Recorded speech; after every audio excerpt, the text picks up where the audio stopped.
T'écoutes Think with Farah, épisode 132, et aujourd'hui, je vais te montrer comment ta façon de dépenser de l'argent influence ton retour sur investissement. Bonne écoute! T'es entrepreneur, t'as de l'ambition, mais t'as du mal à dépasser tes peurs et tes croyances limitantes, t'es au bon endroit. T'as envie de vivre une vie d'abondance, te libérer du regard des autres, assumer ta volonté de gagner de l'argent et incarner pleinement ta puissance. Et clairement, t'en peux plus du syndrome de l'imposteur, d'un mauvais rapport à l'argent ou de la peur de l'échec. T'es prête à gérer ton business comme un vrai business et pas comme un side project. T'es prête à ce que l'argent coule à flot dans ta vie. Moi, c'est Farah de Think with Farah, mentor, formatrice business et coach holistique. Chaque lundi, j'anime le podcast Think with Farah, notre rendez-vous pour que je t'aide à révéler ton plein potentiel, pulvériser tes croyances limitantes et bâtir un business vraiment prospère. Ma spécificité, c'est mon approche holistique. Je crois profondément que ton business ne pourra pas se développer sans toi. Ici, je t'accorde l'importance que tu mérites. On parle stratégie business, loi de l'attraction, bien-être, santé mentale, marketing, mindset. Tout ça au même endroit. Ah, et puis si t'es neuroatypique, c'est un espace inclusif pour toi. Je suis diagnostiquée TDAH, HPI et hypersensible. Neuroatypique ou pas, si t'es un être sensible et spirituel, je te comprends et je peux t'aider comme personne. Ok, aujourd'hui, j'ai envie de t'amener dans une réflexion un peu particulière sur ta façon de dépenser de l'argent, mais surtout ton choix de paiement. En gros, la différence entre payer en une fois et payer en plusieurs fois. L'épisode du jour, il vient d'une réflexion. En gros, moi, à titre personnel, je paye jamais en plusieurs fois. Dans ma tête, payer en plusieurs fois, c'est un truc insurmontable, terrible, etc., etc. Et on est dans le registre des croyances, quoi qu'il arrive, mais j'ai envie de te montrer mon point de vue aujourd'hui. Donc, si ça résonne pas avec toi, c'est ok, c'est mon point de vue, mais je vais te le dérouler et peut-être que toi, ça va te permettre de développer une certaine réflexion sur le sujet aussi. Donc, en gros, comme je disais, je paye jamais en plusieurs fois. Je vais creuser un peu le sujet après. Mais j'ai constaté que dans ma clientèle, quasiment tout le monde payait en plusieurs fois. Et d'ailleurs, ça m'a valu de modifier les modalités de paiement en plusieurs fois sur notamment Think With Yourself. Au début, c'était en 4 fois. Et là, maintenant, c'est passé au paiement en 6 fois. Donc 6 mensualités. Et en soi, c'est génial parce que ça rend un produit accessible, etc., etc. Mais j'ai fait un peu de projection et je me suis dit, mais attends, quand tu payes en plusieurs fois, sur 6 mois, peut-être que le programme tu l'auras fini avant, peut-être pas, etc. Mais comment tu fais pour rester connecté à ton énergie d'achat ? Parce que accéder à un produit, alors là je donne des exemples autour du coaching, etc. Mais c'est valable pour absolument tout et n'importe quoi, même des produits physiques. La logique c'est la même, quand tu achètes un produit, c'est que t'as une valeur ajoutée derrière. Il y a quelque chose qui te fait sentir bien, il y a quelque chose qui te valorise, qui change ta vie, peu importe. Bref, quand tu prends un paiement en plusieurs fois sur 3 mois, 4 mois, 6 mois, parfois même 1 an, bah c'est une dette. Et c'est quoi notre rapport à la dette ? C'est pas un rapport positif. Une dette, soit tu l'as budgétisée, mais du coup, t'es en train de tout organiser pour que la dette, elle passe correctement. Soit, et c'est souvent le cas des paiements en plusieurs fois pour ce genre d'achat, c'est pas budgétisé, tu vois pas le paiement passer, et quand tu vois le paiement passer, ça te provoque un sentiment négatif. Ça te provoque une mauvaise surprise. Et là, t'as un espèce de flux d'énergie dégueulasse qui se situe autour de ton acte de paiement, alors que c'est ton acte de paiement qui t'a permis de bénéficier de la transformation, ou qui t'a permis de bénéficier de l'objet, ou juste de la valeur ajoutée quelconque en fait. C'est ton argent qui t'offre la transformation, avant le produit en lui-même. Alors c'est sûr que si le produit n'existait pas, t'aurais pas la transformation. Mais en soi, le produit, il peut exister sans que tu l'aies non plus. La condition pour obtenir cette transformation, c'est cette action d'achat. Je vais te partager un autre raisonnement pour te montrer un peu où je veux en venir. Imagine que tu as vu un produit, un service, une fringue, un meuble, peu importe. Tu te dis, ça, je le veux dans ma vie, j'en ai besoin. Un besoin en termes d'achat, c'est pas nécessairement un besoin vital, hein. C'est juste un besoin. J'en ai besoin parce que c'est vital ou j'en ai besoin parce que je trouve ça beau, c'est pareil. Il n'y a pas d'ordre de grandeur là-dessus, c'est au même niveau. Bref, tu vois quelque chose que tu désires profondément. Et là, qu'est-ce que tu fais ? Tu vas commencer à économiser. Tu vas mettre en place des actions. Tu vas poser ton intention envers ce produit. Tu vas lui accorder de l'importance parce que tu sais qu'il va changer quelque chose dans ta vie, qu'il va ajouter quelque chose dans ta vie.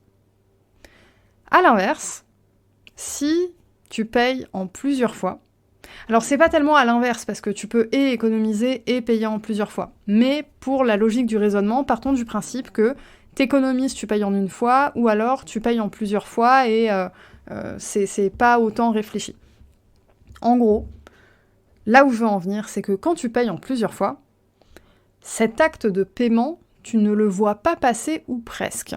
Donc en fait, toute l'étape où tu mets de l'énergie dans cet argent, où tu vas t'organiser, où tu vas poser ton intention, où tu vas visualiser l'achat de ce produit, où tu vas prendre tes dispositions, etc., tout ça, ça disparaît. Il y a déjà une partie de l'énergie qui disparaît.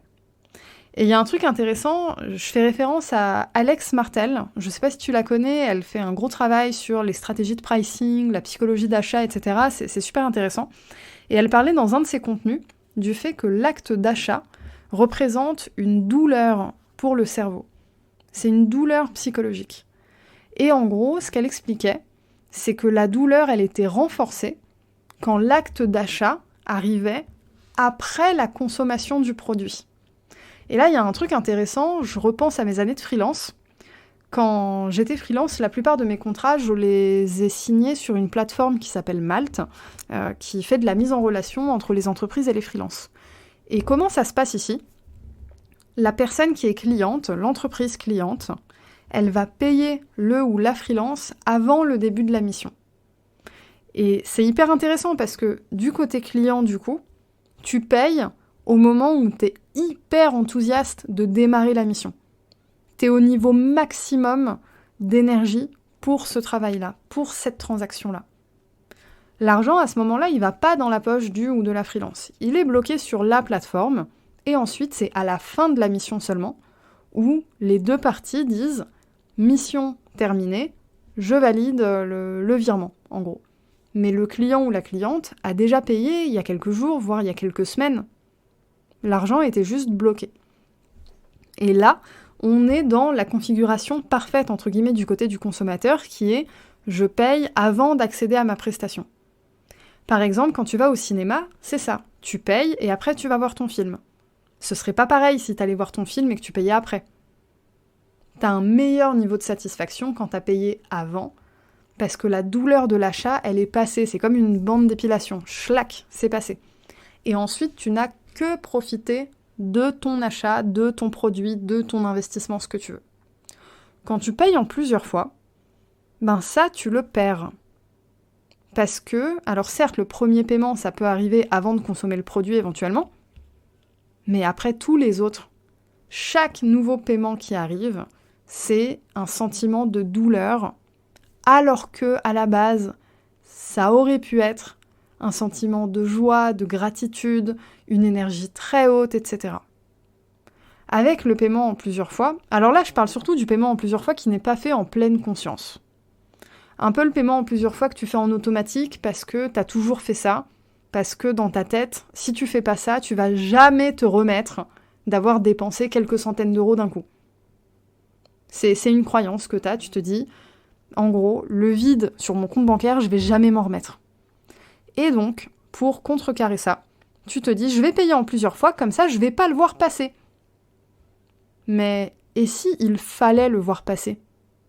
Et si ça faisait partie du processus de transformation ? Parce que c'est ton paiement qui te donne accès à ça. C'est ton paiement qui te permet d'acheter, je sais pas moi, le tailleur ou le costume de tes rêves. C'est le paiement qui te permet d'acheter la formation dont tu as besoin aujourd'hui. C'est ton argent. C'est dans ton argent que réside la transformation, c'est pas ailleurs. c'est comment tu dépenses ton argent. Et en fait, l'énergie que tu mets dans cet argent au moment de la transaction, ça va avoir un impact ensuite sur les résultats que tu vas avoir. Parce que c'est ton paiement qui te permet d'accéder aux résultats. Alors, peut-être que pour toi, spécifiquement, c'est spécial, et que voir ce paiement chaque mois, ça va te créer le même engouement à chaque fois. Et ça te rappelle toute la valeur dont tu as bénéficié et que tu es encore en train d'avoir, etc. Mais, most likely, c'est pas le cas. Parfois même, tu oublies le paiement et ça devient juste une mauvaise surprise. Alors, imagine, tu es en train de suivre une formation qui peut révolutionner ton business, en gros, et à côté de ça, le paiement de cette formation, tu l'as oublié et quand tu t'en rends compte, c'est une mauvaise surprise, tu te dis merde. Là, comment tu fais pour tirer le maximum de profit de la formation que tu es en train de suivre? C'est une vraie question. Je suis pas en train de te partager une vérité absolue ou quoi que ce soit, hein. Comme j'ai dit, c'est vraiment une opinion que je partage, mais j'ai envie que tu te poses la question en fait. Est-ce que, à ton avis, tu vas tirer les mêmes profits d'un investissement quand tu achètes en plusieurs fois et qu'après tu oublies ce paiement, plutôt que si tu voyais effectivement le trou sur ton compte à un moment.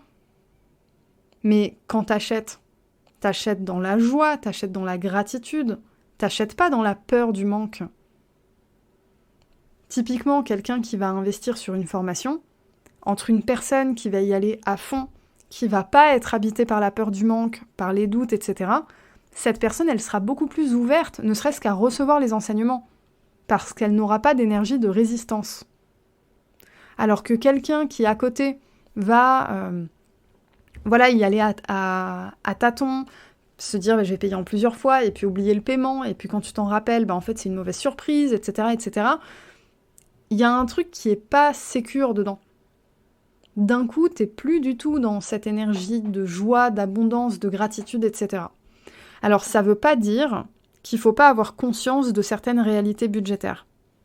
Mais là, comme j'ai dit, quand tu as conscience d'une réalité budgétaire et que, littéralement, tu le budgétises, ce n'est pas une mauvaise surprise et tu n'oublies pas le paiement. Alors certes, il y a toujours cette notion de douleur de paiement après consommation du produit, mais je pense que c'est déjà moins négatif, entre guillemets, que payer en plusieurs fois. C'est un acte pas réfléchi, c'est juste basé sur la peur. Moi, c'est ça que j'ai envie de challenger aujourd'hui, en fait. Plus que juste le fait de payer en plusieurs fois. C'est vraiment le réflexe de payer en plusieurs fois parce que tu flippes de faire autrement.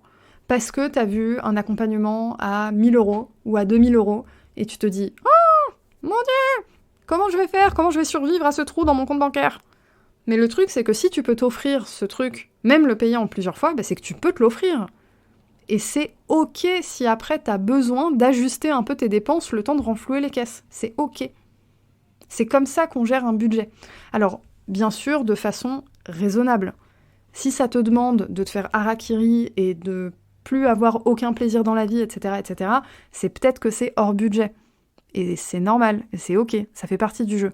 Mais de façon raisonnée. Si ça te demande de faire juste 2-3 ajustements, si t'as l'habitude de faire 4 restos par mois et que t'en feras que 2 à la place de 4, ça va. C'est un ajustement, c'est ok, tout le monde fait ça. Et à tous les niveaux budgétaires. Les gens qui font des dizaines de milliers d'euros par mois ont un budget à respecter, c'est juste à une autre échelle. Donc, la prochaine fois que tu t'apprêtes à faire un achat en lien avec ton business ou ta vie perso, peu importe, la logique c'est exactement la même, j'ai envie que tu te questionnes sur quelle énergie tu mets dans cet achat. Même pour un petit achat que tu ne pourrais pas payer en plusieurs fois, juste sur le principe. Quelle énergie tu mets dans cet achat? Est-ce que tu es dans la joie? Est-ce que tu es dans la gratitude? Est-ce que tu es dans une position ouverte? Est-ce que tu es dans l'accueil? Parce que tu as besoin d'accueillir cette nouvelle chose dans ta vie. Si tu es dans une énergie de résistance, où tu achètes pour combler un manque, ou voilà, plein de petits comportements d'achat qui sont néfastes, t'auras pas le retour sur investissement que tu pourrais avoir. Et c'est ça qui est dommage. Voilà, on arrive à la fin de cet épisode. C'était un vrai partage de réflexion, d'opinion. J'ai envie de te laisser prendre tout ça et puis conclure avec toi, ton expérience personnelle.